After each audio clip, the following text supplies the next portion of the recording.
চট্টগ্রামের ভাটিয়ারী শিপইয়ার্ডে জাহাজ কাটার সময় বিষাক্ত গ্যাসে আক্রান্ত হয়ে ৯ শ্রমিকের মৃত্যু হয়েছে। মর্মান্তিক এই মৃত্যুর পর সামনে এসেছে আরো ভয়াবহ তথ্য। শ্রমিকদের নিরাপত্তা নিশ্চিত করতে যাদের নিয়মিত পরিদর্শনের দায়িত্ব, সেই কলকারখানা ও প্রতিষ্ঠান পরিদর্শন অধিদপ্তরের বিরুদ্ধেই উঠেছে গাফলতির অভিযোগ।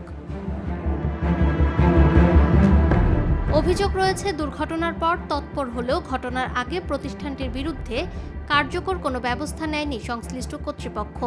আর মামলা নিয়ে অধিদপ্তরের দেওয়া তথ্যের সঙ্গে মিলছে না শ্রম আদালতের তথ্য। মর্মান্তিক এই মৃত্যুর ঘটনার পরেই নড়েচড়ে বসে কলকারখানা ও প্রতিষ্ঠান পরিদর্শন অধিদপ্তরের চট্টগ্রাম আঞ্চলিক কার্যালয়। অধিদপ্তরের তথ্য বলছে 15ই জুলাই প্রতিষ্ঠানটির বিরুদ্ধে মামলা করা হয়েছিল, কিন্তু শ্রম আদালতের তথ্য অনুযায়ী ওই প্রতিষ্ঠানের বিরুদ্ধে কোনো মামলা বা অভিযোগ দায়েরের তথ্য পাওয়া যায়নি। এখন প্রশ্ন উঠছে, তাহলে অধিদপ্তরের নথিতে মামলা হওয়ার কথা কেন বলা হলো? 5+ স্টার রেটিং প্রাপ্ত দেশের সর্বোচ্চ বিদ্যুৎ সাশ্রয়ী ওয়ালটন এসি স্মার্ট কমফোর্ট এখন নেক্সট লেভেলে। একদিকে সরকারি দপ্তরের দাবি মামলা করা হয়েছে, অন্যদিকে শ্রম আদালতের তথ্যে মামলার কোনো রেকর্ড নেই। শিল্প মন্ত্রণালয়ের সচিবও ছিলেন, মাননীয় জেলা প্রশাসক ছিলেন, সেখানে তারা বিভিন্ন রকম প্রশ্নের জবাব দিয়েছেন। সেখানে আরও দেখলাম যে আমাদের উপমহাপরিদর্শক কলকারখানা অধিদপ্তর তিনি ঢালাওভাবে গণমাধ্যমকে বলে যাচ্ছেন যে ফেরদৌস শিপইয়ার্ডের বিরুদ্ধে নাকি শ্রম আইন লঙ্ঘনের একটি মামলা করেছিল 15 জুলাই। আমরা আজকে সকালে আদালত সূত্রে জানতে পারি যে ফেরদৌস শিপইয়ার্ডের বিরুদ্ধে 15 জুলাই এবং এর আগেও এর পরেও কোনো মামলা হয়নি শ্রম আইন লঙ্ঘনের বিষয়ে। এটা একটা মিথ্যা প্রচার চালিয়ে যাচ্ছে।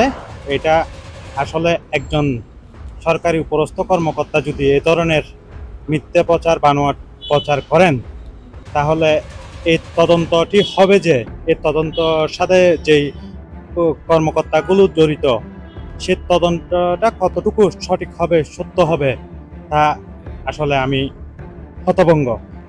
5+ স্টার রেটিং প্রাপ্ত দেশের সর্বোচ্চ বিদ্যুৎ সাশ্রয়ী ওয়ালটন এসি স্মার্ট কমফোর্ট এখন নেক্সট লেভেলে।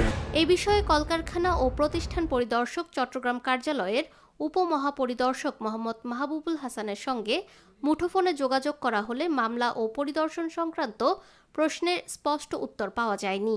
যেহেতু এটা হচ্ছে কি, এখন তো সরকারের উচ্চ পর্যায়ের কমিটি কাজ করছে। আপনি জানেন যে শিল্প মন্ত্রণালয় কমিটি হয়েছে, জেলা প্রশাসনিক কমিটি হয়েছে এবং শিল্প মন্ত্রণালয় বুয়েটের সমস্ত বিশেষজ্ঞদেরকে আহ্বান করে কাজ করছে। এখন এটা নিয়ে তো প্রাথমিক পর্যায়ে আর কিছু নাই, কমিটি চলে আসবে বিষয়, বুঝছেন। আমরা যেটা করছি সেটা হলো ক্ষতিপূরণটা শ্রম আইন অনুযায়ী নিশ্চিত 100% করবে, এই কথাটা আমরা কাজ করছি। ওই দিন তো ছিল শুক্রবার, হ্যাঁ শুক্রবার ছিল। তাই আমাদের এখানে তো প্রায় 20 থেকে 30 জন কর্মকর্তা থাকে, অফিসার থাকে, টোটাল মিলে একটা না এই প্রতিষ্ঠানের এগেইনস্টে। আমরা এখন এই তথ্যগুলা মন্ত্রণালয়ে জমা দেওয়া হবে আস্তে আস্তে, কারণ এগুলো তো 3টা মামলা আছে, নট অনলি একটা। 5+ স্টার রেটিং প্রাপ্ত দেশের সর্বোচ্চ বিদ্যুৎ সাশ্রয়ী ওয়ালটন এসি স্মার্ট কমফোর্ট এখন নেক্সট লেভেলে। মন্ত্রণালয় যাবে, শ্রম কর্মসংস্থান মন্ত্রণালয় যাবে, এটার জন্য একটু ওয়েট করেন, কারণ এখন তো তথ্যপত্রের বিষয়, বুঝছেন না বিষয়টা। আপনারা মামলা করেছেন, এখন কথা তো বলে আমি বলছি না যে মামলা হয় নাই। এখন এই বিষয়টা এই 3টা হয়েছে, তো 3টা কোথায় হয়েছে, কখন হয়েছে, কিভাবে হয়েছে, আমাদের যে অফিসার আছে, হ্যাঁ অফিসারের কাছে সমস্ত ডকুমেন্টস আছে। এটা কমিটির কাছে অলরেডি জমা দিয়েছে, বুঝছেন। এটা মৌখিক ভাবে এটা আমরা দিতে পারছি না, বাট 3টা হয়েছে, ঠিক আছে। কিছু কিছু উত্তর বা না দিয়ে দেওয়া যায় না, তো অনেক কিছু লাগে। তো আমরা সমস্ত ডকুমেন্টস আপনার শিল্প মন্ত্রণালয়ে আমাদের লেবার ইন্সপেক্টর সাহেবের সাথে জমা দিয়েছে অলরেডি, ঠিক আছে, এবং বিভিন্ন কমিটিতে জমা দিয়েছে। এখন যেহেতু তদন্তের বিষয়, সবকিছু তদন্ত কমিটির মাধ্যমে নিতে হবে। না, তদন্ত কমিটির মাধ্যমে হোক, তাতে তো কোনো সমস্যা নেই, সেটা তো আমরাও বিশ্বাস করতেছি। কিন্তু আমরা যে 3টা মামলা করেছেন, কখন করেছেন, কয় তারিখ করেছেন, কি ধরনের মামলা করেছেন, মামলা তথ্যগুলো একটু দেন আমাদেরকে। এটা আপনারা এখন যে কোনো জিনিস তদন্ত কমিটির মাধ্যমে নেওয়ার জন্য আপনাকে অনুরোধ করছি আর কি, ঠিক আছে। তদন্ত হচ্ছে, কমিটির কাছে অফিসার সাবমিট করবে, বুঝছেন বিষয়টা।